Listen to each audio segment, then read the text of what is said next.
Dewa medis terkuat. Bab 271. Perkataan Xiao Chen secara langsung menghalangi perkataan lelaki tua Dongfang Zhenjian, membuatnya tampak malu. Tuan Xiao, bisakah Anda mengizinkan saya mengatakan beberapa patah kata? Menjelaskan. Baiklah. Tuan Xiao, saya akui bahwa merekalah yang pertama kali melakukan kesalahan. Namun, mereka hanyalah segerombolan semut. Anda tidak perlu begitu marah kepada mereka. Semut yang tidak mempunyai kesadaran diri sangatlah merepotkan. Excalibur Timur tersenyum pahit. Memang sangat merepotkan. Tapi aku bisa menjamin bahwa hal seperti ini tidak akan pernah terjadi lagi di masa depan. Lagi pula, Tuan Xiao, ada banyak orang barbar Eropa Barat di belakang Goryeo. Aku, Xiao Chen, akan menanggung semua masalahnya. Tetapi, tidak perlu bicara lagi. Xiao Chen langsung memblokir kata-kata pedang ilahi timur. Apakah ini jawabannya? Tubuh pedang ilahi timur bergetar, lalu dia mendesah pelan. Karena Tuan Xiao sudah memutuskan, aku tidak akan mengatakan apa-apa lagi. Mereka masih menunggu kabar dariku, jadi aku pamit dulu. Teruskan. Setelah Dongfang Zhenjian meninggalkan klub, Dongfang Yaori segera melangkah maju. Ayah, apakah ayah sudah siap? Dongfang Zhenjian menggelengkan kepalanya. Sulit. Aku khawatir kita tidak bisa mengubah keputusan Tuan Xiao sesuka hati. Lalu apa yang harus kita lakukan? Apakah kita benar-benar harus menunggu sampai dia menghancurkan Goryeo dan menyebabkan konsekuensi yang tidak dapat diubah? Pedang Timur berkata dengan tatapan muram di matanya. Saya khawatir masalah ini akan segera berakhir. Tahukah Anda bahwa dalam semenit percakapan kita ini, 7 pembunuh mungkin telah menghancurkan banyak kota? Dengan kekuatan seperti itu, saya hanya melihat beberapa orang seperti bintang di kerajaan Yan selama ribuan tahun, seperti Kaisar Dinasti Qin dan Dewa Pembunuh Baiki. Ini bukan perang antar manusia, ini adalah hukuman dari Tuhan kepada manusia. Jika memang begitu, mungkin itu bukan masalah besar. Lagi pula, Tuan Xiao dan anak buahnya sangat kuat, orang-orang barbar seharusnya sedikit takut pada mereka. Hehe, aku harap mereka bisa sedikit malu-malu, tapi kau tahu satu hal. Sama seperti negara Yan kita yang memiliki istana peri, orang-orang barbar di Eropa Barat juga bisa memanggil dewa-dewa mereka yang kuat. Mereka tidak selemah yang kau kira. Tubuh Dongfang Yaori bergetar, sementara Dongfang Zhenjian mengusap pelipisnya dan berkata dengan sakit kepala. Saya harap tidak terjadi apa-apa. 1 menit kemudian, di Kyoto, grup naga, bosnya sangat marah. Dia menghancurkan telepon itu hingga berkeping-keping. Xiao Chen ini, apakah dia benar-benar akan membuat sesuatu yang sangat besar? Semua anak buahnya gemetar ketakutan. Tenang. Tenanglah. Siapa tahu kita akan mendapat masalah besar. Cepat, beritahu pasukan penyu hitam dan pasukan utara sekarang juga, dan suruh mereka menghentikan serangan 7 pembunuh dengan cara apapun. Semua orang saling memandang, namun tidak ada seorang pun yang bergerak. Sang tetua menggebrak meja dan berkata dengan tegas. Apa yang kalian lihat? Apa kalian semua bodoh?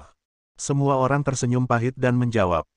Penatua Agung, aku khawatir kedua pemimpin militer itu mungkin tidak akan mampu mengalahkan 7 pembunuh itu, kan? Aku tidak peduli apakah mereka bisa mengalahkanku atau tidak. Bahkan jika mereka memohon dengan berlutut, mereka harus memohon agar dia kembali padaku. Ya, juga. Apakah ada berita tentang 4 yang mulia? Sebagai laporan, keempat orang terhormat itu selalu senang bepergian ke seluruh negeri Tiongkok. Saya khawatir kita tidak akan dapat menemukan mereka dengan mudah dalam waktu dekat. Kalau begitu, carilah satu sekarang juga. Apapun yang terjadi, kamu harus menemukan cara untuk menemukan salah satunya. Ya, ledakan. Dengan serangan tingkat tertinggi, Kisah menghancurkan kota lain. Dia tidak memiliki sedikit pun rasa enggan, dan ekspresi di wajahnya tetap dingin seperti sebelumnya. Dia menaruh tangannya di belakang punggungnya, melangkah ringan, dan setiap langkah menempuh jarak 1000 meter. Dalam sekejap mata, dia telah lenyap sepenuhnya antara langit dan bumi. Namun, setelah beberapa detik, ketika Kisah tiba di kota lain, dia tidak bisa menahan diri untuk tidak sedikit mengernyit dan menatap kota di bawah dengan ekspresi dingin. Kota ini telah benar-benar kosong dari penduduk dan tampak sepi, tetapi dia dapat melihat rahasianya sekilas. Dengan mata telanjang, orang dapat melihat dengan jelas bahwa di bawahnya, terukir sebuah formasi yang menyerupai sebuah kota. Kekuatan formasi ini cukup untuk menekan orang kuat di tingkat pertama alam ilahi di tempat. Saat dia baru datang ke sini, formasinya langsung aktif secara otomatis. Pertama, 4 sinar merah naik lurus ke langit, dan kemudian tirai cahaya menyebar. Dalam sekejap, sebuah formasi merah persegi panjang terbentuk. Saat formasi itu terbentuk, ratusan sosok perlahan terbang keluar dari kota di bawah. Di antara tokoh-tokoh tersebut, terdapat 3 makhluk setingkat Kaisar Bela Diri, 2 Kaisar Bela Diri Bintang 2, dan 1 Kaisar Bela Diri Bintang 4. Adapun yang lainnya, terdapat sebanyak 18 Dewa Bela Diri, lebih dari 40 orang suci bela diri, dan sisanya semuanya adalah Master Bela Diri dan Grandmaster Bela Diri yang bahkan lebih rendah. Pada saat ini, semua orang dalam keadaan waspada tinggi, menatap Kisah dengan mata penuh amarah, mata mereka berubah menjadi merah padam.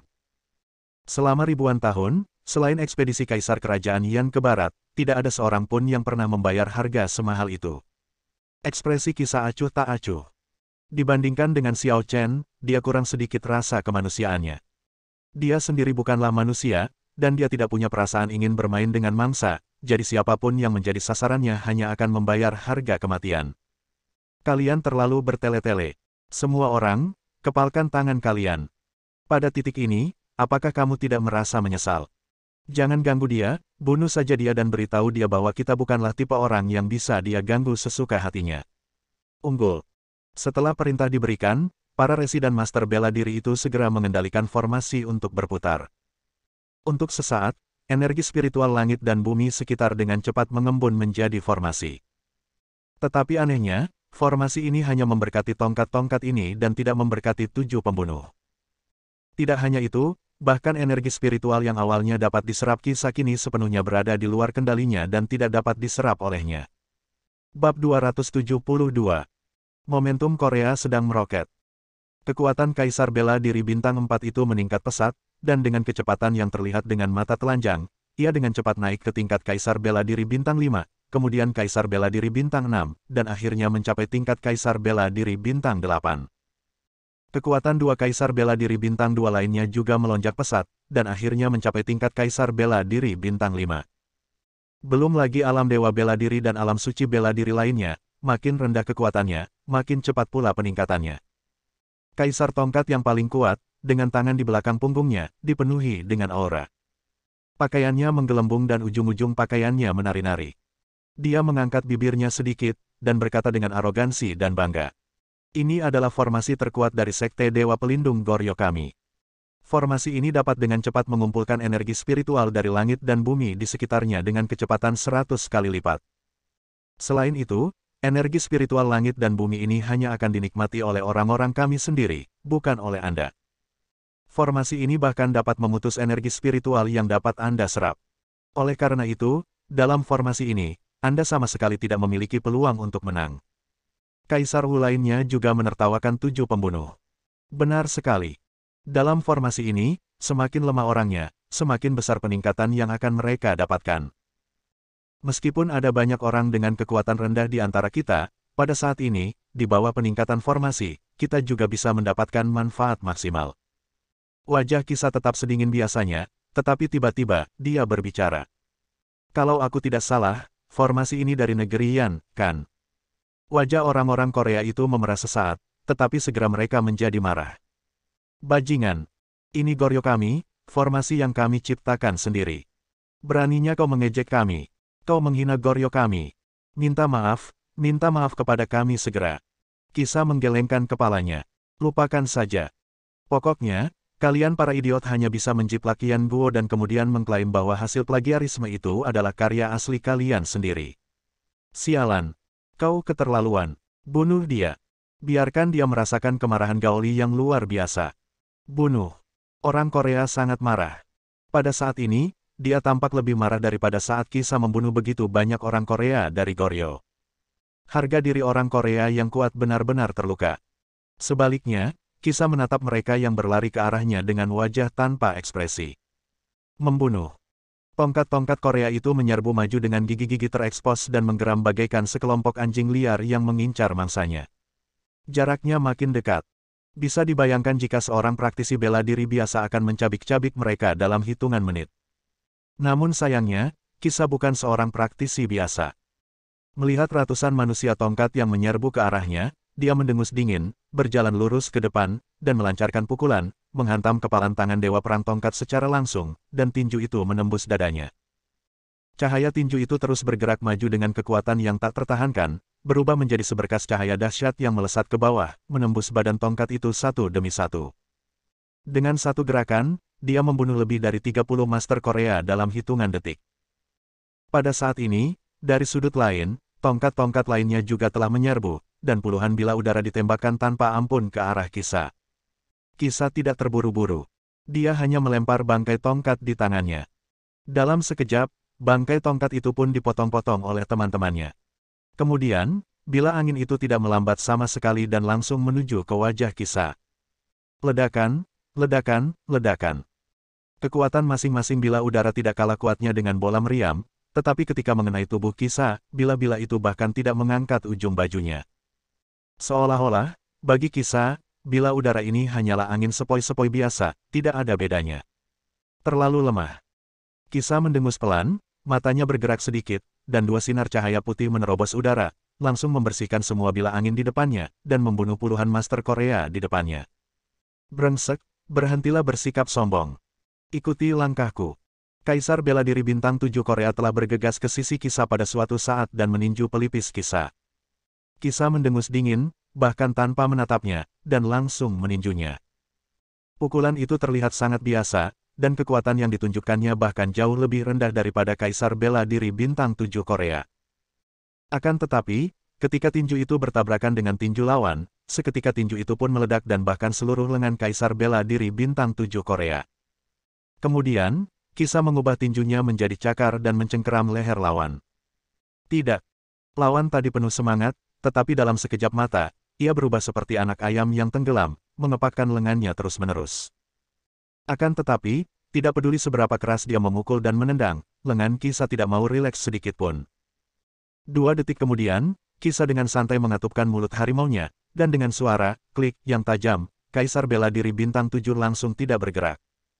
Pada saat ini, semua orang Korea yang berada di Protektorat Goryeo benar-benar putus asa. Kisah baru saja menggunakan 3 gerakan secara acak. Itu bahkan bukan 3 gerakan dalam arti sebenarnya. Dia hanya melayangkan 3 pukulan dengan santai. Tetapi hanya 3 pukulan yang sangat biasa ini yang mengakibatkan kekalahan telak bagi Sekte Pertahanan Nasional Goryeo. Tak seorang pun dapat menahan gerakan menyerangnya. Bahkan puluhan orang tidak dapat menahan pukulan acaknya. Kesenjangan antara kedua belah pihak tidak hanya sedikit. Inilah perbedaan antara Tuhan dan semut. Keputusasaan membebani hati setiap orang, dan mereka tidak lagi memiliki keinginan untuk melawan. Pada saat ini, 2 kaisar yang tersisa saling memandang, tersenyum pahit, dan berkata, "Sepertinya sudah waktunya bagi kita untuk mengorbankan hidup kita demi negara kita. Itulah satu-satunya cara. Sebagian besar Goryeo telah hancur. Kita hanya bisa memilih jalan itu. Kalau tidak, Goryeo akan hancur total." Keduanya menarik napas dalam-dalam, menatap sosok sombong di langit, dan segera mulai membentuk segel dan mengaktifkan formasi sekali lagi. Melihat pemandangan ini, mata Kisah tak kuasa menahan ekspresi kagum.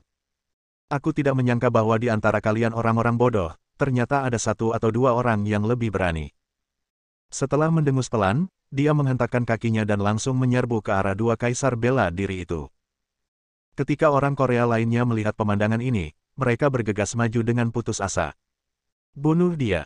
Kita tidak bisa membiarkan dia mengganggu kedua tetua saat merapal mantra."